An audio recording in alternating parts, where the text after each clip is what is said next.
Stanford University, very learned man, Dr. Harris, he had the distinction of his parents coming from Africa.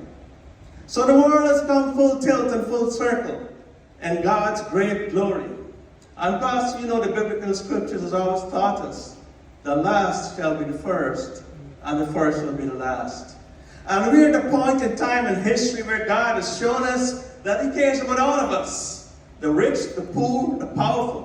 And He's delivered KAMALA HARRIS to us. So we have a person that we can relate to.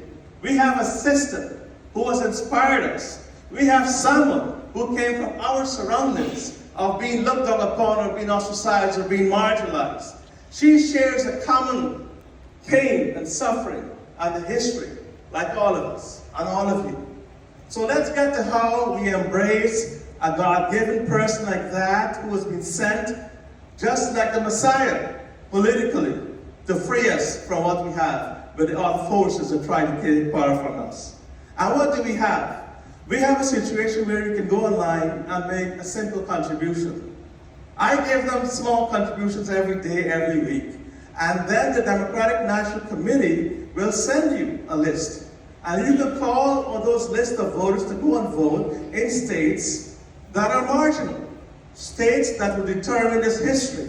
States that will make sure that we don't have to get judges to go and count the ballots. Judge, how you doing? And also to make sure that these judges, that these people don't, and they can have a declaration that KAMALA HARRIS is the next president of the United States. So brothers and sisters, this is not a question of whether you're going to vote or who we're going to vote. We have passed that stage. This is a question of how you put someone from your own surroundings that comes once every 1,000 years. How are you going to put one of us in office? How are you going to put a sister that comes from your beginnings? A sister that comes from your DNA? How are you going to put that? How are you going to motivate your neighbors?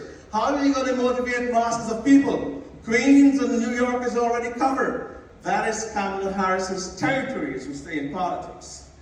And I can tell you, in Richmond Hill, there are many folks named Kamala. Why? Because we share the same ancestry. I studied in Jamaica University of West Indies at law school there. So I share the same sentiment and heritage like her father. So from both sides, God has brought us and lifting us up. So you've got to make sure you make that choice. So we can then be part of the table. We can have a seat at the table. Folks talked about bringing a seat to the table. You don't have to bring a seat anymore. We will be part in person because the first president of the United States will reflect us. And that is what we need. There's no other greater institution than that. And I pray God and I thank God, as you must also, that we continue to bring this as just like 30 more days and make sure you come to the promised land and elect one of us, one from our background, one from our cloth, our kith and our kin, to make sure that we have a seat and a voice at the table. A powerful voice, one who will not forget us. Because I can tell you, it is time to change the status quo. And when we talk about status quo, my good friend, the Senator James Sanders, knows what I'm talking about. Perhaps he and I share that common history in dealing with certain institutions of power locally. So, make sure, therefore, that you have someone who you can look to for guidance and also for inspiration, someone who can lead us to the promised land, and someone who can help us to make sure that we can also may get a seat at the table of government.